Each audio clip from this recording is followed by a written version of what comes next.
You see, because once you choose to listen to outside consensus, which is, it's okay to listen to what people say, but listen to your heart. Because if you want to be guilt-tripped,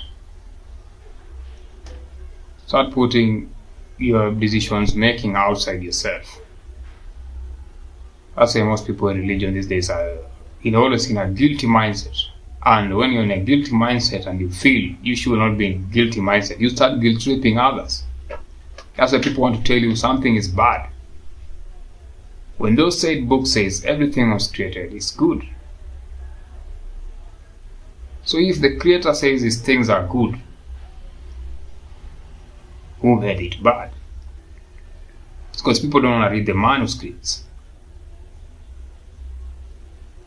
If you don't read those manuscripts, you are going to create a hell for yourself, whether you're in religion or not.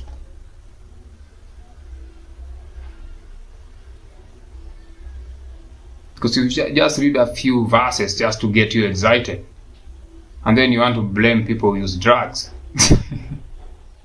You're in the same league because you want to get excitement from certain verses. These are my favorite verses. Once I read, I feel okay. And you want to blame someone, oh, they're drunkards, they use weed, they use cocaine, they use this, they use that. So you want to see the other people doing something else to make yourself feel good. See, that's this concept as to why people hate religions or religious people. They want to accuse you of something so that they feel good. And it has created really shitty people that angle, because even when you try to help people to transform, they end up actually tripping you. Because the people who are actually likely to betray you like in a crazy way are actually religious people. Not the people who read books. If you read that book properly, you are going to be an enemy to these religious people. But someone who tells me they are religious, I just ask them, have you read that book from corner to corner? If it's a Quran, have you read it from corner to corner? If it's Bible, have you read it from corner to corner? Because if you have not read the manual, what are you practicing? Because even if you go to these colleges and universities, you study a course. How do you study something which you have not read?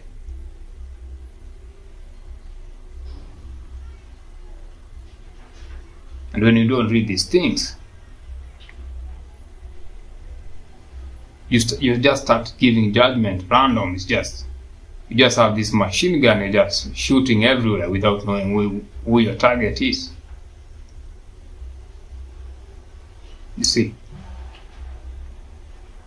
Because you hear concepts like bind Sam Gaza and the reprobates and his associates. Like it's a law firm. Bind Sam Gaza. Semyaza, sometimes they write it as Semyaza. Same stuff you can find even in this Mesopotamia concept. Someone say that's myth.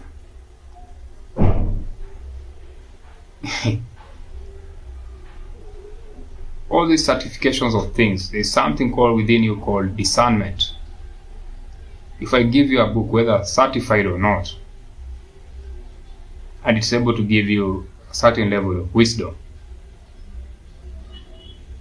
If I write a book about how to make money, and that book ends up actually working, it gives you money. Someone else applies that angle, gives them money. Do you think you require certification of that book? Most of the time you want to hide it, so that it is this open sesame kind of situation. Alibaba and the 40 thieves, that's the mindset of people. Someone steals and then you go ahead and steal from them because it's justifiable. That's not how the system works. The system will register that you stole from someone. If you rob a robber, you're still a robber because you robbed someone, because they were in possession as of that time. Even if it is not theirs, they were in possession of that particular item. That has been the mindset of the world.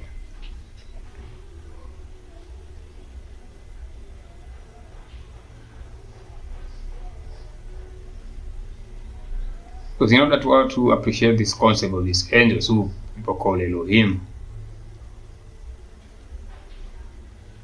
then you're told angels are servants. What happens when servants decide to rebel? You have to ask yourself that question. People have strikes these days in companies. Where does the strike come from? Dissatisfaction, maybe working conditions. There's a dissatisfaction to bring out those strikes. People think heaven is this perfect place where everything is just happiness all the way. Yes, there's that concept. So if there's war in heaven, you have to ask themselves what created that war and why. So if you just say pride, I don't think the wars of the world these days are led by pride. It's fear. Just look at the concept of US and Iran.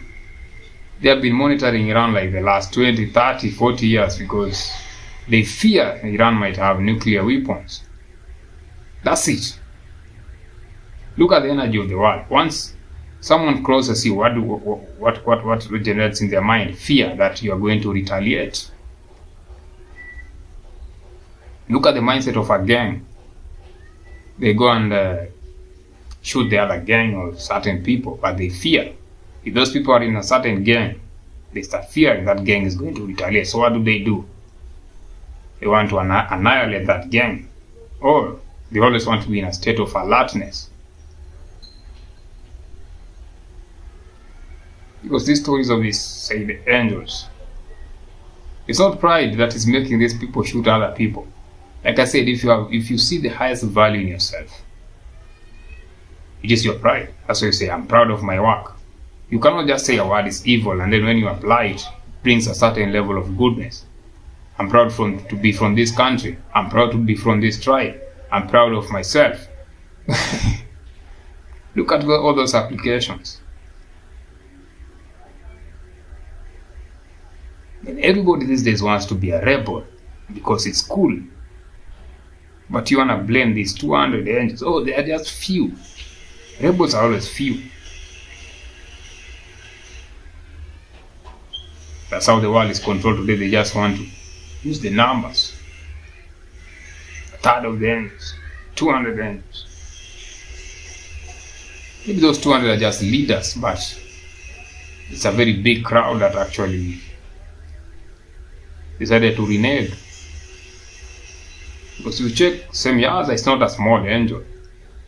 Azazel is not a small angel. He has his retinue of angels. And when you check out with your crew. Check the concept of a gang. You check out with your gang. You check if a gang decides to split, what happens? People follow a certain leader. Because the energy, check the waterfall effect. It comes from top down, heaven to earth. And maybe before earth it just passes through Eden and then down. Why is it that Eden has all those cherubs guarding so that no one enters or leaves? There's that concept of not leaving also. The people think just not entering. Everything that has a restriction of not entering, that means it has beings there also that are restricted from leaving. You see.